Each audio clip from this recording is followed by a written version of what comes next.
ہمارے والد نے ہماری ضروریات کو پورا کیا، وہ بوڑھے تھے اور ہم ان کی آخری عمر کی اولاد، اور وہ بڑے مشکل لمحے تھے جس طرح انہوں نے ہمیں پالا ہے، اگر وہ گھڑیاں ہمیں یاد آئیں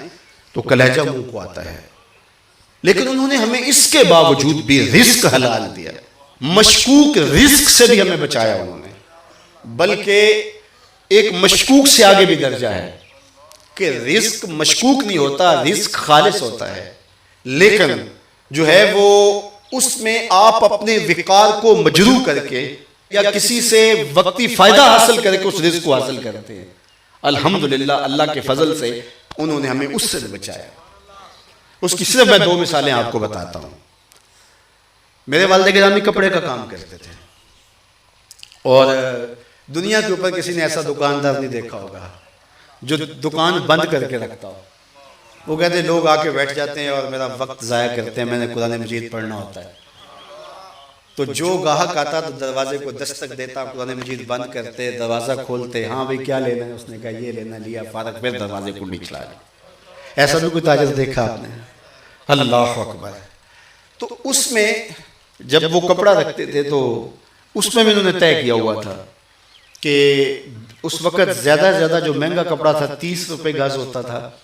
اور جو درمیانہ تھا وہ 20 روپے گز، اور اس سے نیچے ہے 15 روپے، 12 روپے، 10 روپے، اس کو 6 روپے گز بھی مل جاتا تھا، اب تو کہیں نہیں ملتا۔ تو انہوں نے ایک ریشو رکھی تھی کہ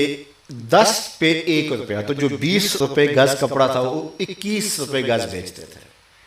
21 روپے اس سے لیتے تھے، اور جو 30 روپے فی گز کا ہوتا تھا اس سے جو ہے وہ 31.5 لیتے تھے،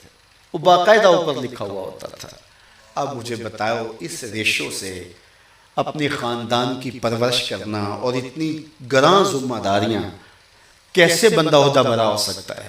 لیکن لوگ رزق کی کثرت کی بات کرتے ہیں، ہم نے آنکھوں سے برکت دیکھی ہے۔ کثرت اور چیز ہوتی ہے، برکت اور چیز ہوتی ہے۔ تو جو میں بات بتانے لگا ہوں، میرے بیٹے بھی بیٹھے ہیں اور آپ سارے میرے روحانی منتسب ہو میرے ساتھ، اور آپ نے آگے اپنے نسلوں کی تربیت کرنی، اور اس چیز کا ہم نے خیال رکھنا ہے کہ اپنی اولاد کو کس طرح کی تربیت دینی۔ تو وہ جو کپڑا بیچتے تھے اس کے اندر لٹھا بھی ہوتا تھا، تو جب کوئی کفن کے لیے کوئی فوت ہو جاتا اور کفن کے لیے لینے آتا تو وہ جو لٹھا بیچتے اس کے اوپر وہ 1 روپیہ بھی نہیں لیتے تھے، وہ جو قیمت خرید تھی اس پر دیتے تھے۔ تو ان کا شعور یہ تھا کہ یہ کمائی میری اولاد نے کھانی ہے، تو میں ان کی تربیت کر رہا ہوں، تو یہ بھی پیسے ان کی تربیت میں نہیں لگنے چاہیے۔ اور دوسرا، چونکہ یہاں دیہات کے کافی لوگ بیٹھے ہوئے اچھی طرح جانتے ہیں، ان کے لیے جو ادب اور احترام کا لوگوں کے دل میں مقام تھا اور جو محبت تھی، تو وہ کاموں کے سے یہاں اس وقت یہ چنگچی بھی نہیں تھی، کوئی یہاں پیک اپ بھی نہیں چلتی تھی، تو اس وقت ٹانگے وغیرہ چلتے تھے۔ تو کبھی بزرگ تشریف لاتے تو کسی ٹانگے پہ بیٹھتے، وہ فخر محسوس کرتا اور پھر وہ آپ سے کرایہ نہ لیتا، آپ بڑا زور بھی دیتے تو زیادہ تر لوگ نہ لیتے،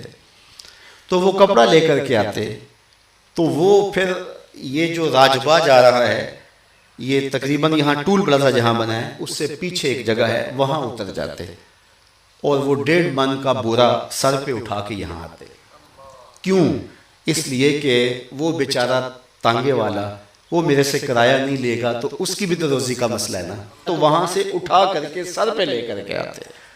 اور اس کا دوسرا فائدہ یہ ہوتا کہ جو اخراجات کپڑے کے اوپر پڑتے وہ کم ہوتے، اور وہ خود اپنے اوپر لے لیتے تاکہ گاہک کے اوپر یہ بوجھ نہ آنے پائے۔ یہ ہے ان کی تربیت کا رنگ۔ تو یہ بات ذہن میں رکھیے گا کہ اپنی اولاد کے لیے سالے رزق کے لیے کوشاں رہنا، اور اس کے لیے محنت کرنا، اور شعوری جد و جہد اور شعوری محنت میں لگے رہنا۔ اللہ تعالیٰ کی توفیق سے انہوں نے ہماری جو سال تربیت کی، آج اس کا نتیجہ آپ کے سامنے ہے کہ یہ پورے ملک میں، پوری دنیا میں جو فیضان اور جو نور کتاب رحمت کا پھیلا ہے، یہ ان کا دیا ہوا سبق ہے جو ہم نے کوشش کی کہ اس کو یاد کریں اور پھر اس کو لوگوں تک پہنچائیں۔ میں جو کچھ بھی ہوں تیری توجہ کا روح ہوں، میری زندگی تیرے پیار کا انعام ہی۔